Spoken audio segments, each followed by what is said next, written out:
Good morning. I guess y'all say, dang, she's in the kitchen again? Well, yeah, I am. And based on the response I got from the fellas in my inbox last night, I might need to do more videos from the kitchen. No other video or photograph that I've ever posted anywhere has gotten a response from guys like that. And this is what they were saying. Red, you came off as different. You're more like a woman. I'm saying to myself, well, yeah, I've been a woman a long time. They said that they saw me more human, softer, like a real regular woman, whatever that means. But late last night I got to thinking about it, and I realized that what men are saying, or what some of those guys were really saying, is that there's a feminine side, or there's a connection to the traditional roles that women play that's still important to men, even in the 21st century and the technological age. You see, it looks like our grandmothers were on to something.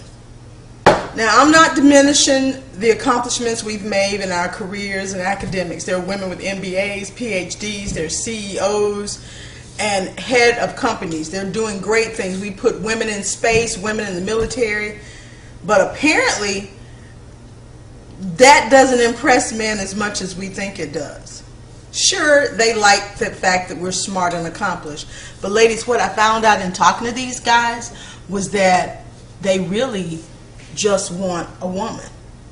For example, go back and look at your grandparents' marriage, and they've been married 40, 50 years.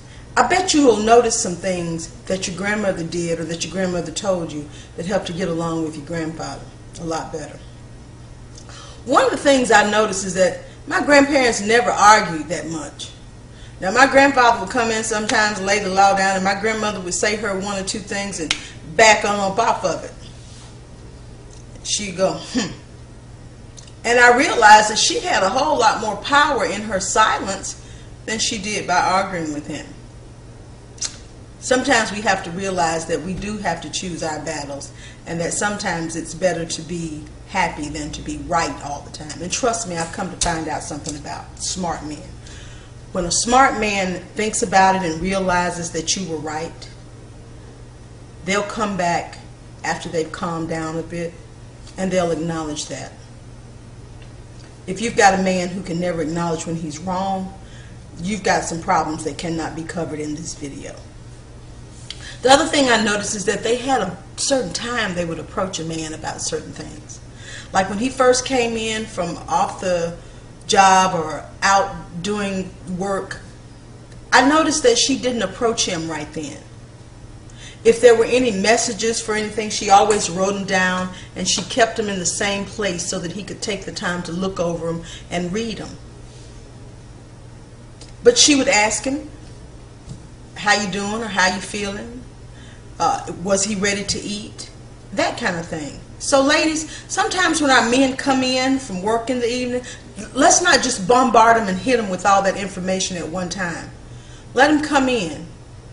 Let him chill out for a minute. Get him a shower, get his beer, his drink. You can ask him how he's doing. Ask him, can you get him anything? But for the most part, let him enjoy that divide of peace between where he's been, what he's had to do all day. Let him come home to some peace. I truly believe that the environment that we create and the atmosphere that we have in our homes has a lot to do with how happy we are in our homes, more so than the decoration and the furniture. I've known people to live in beautiful, fantastic houses, and the man wouldn't stay at home. I didn't understand that then. I do now. The other thing is, ladies, cooking is a bigger deal to them than we realize. I don't think it's so much about the food, because they could always eat out, but I think it's that nurturing thing, and fixing their plate and bringing it to them is a big, big deal. I've seen that really score some points with some fellas. So every now and then, ladies, make it about him. You know, fix his food, bring him a beer, have the remote by the TV, those kind of things. They may not say it, but they like to be pampered a little bit too.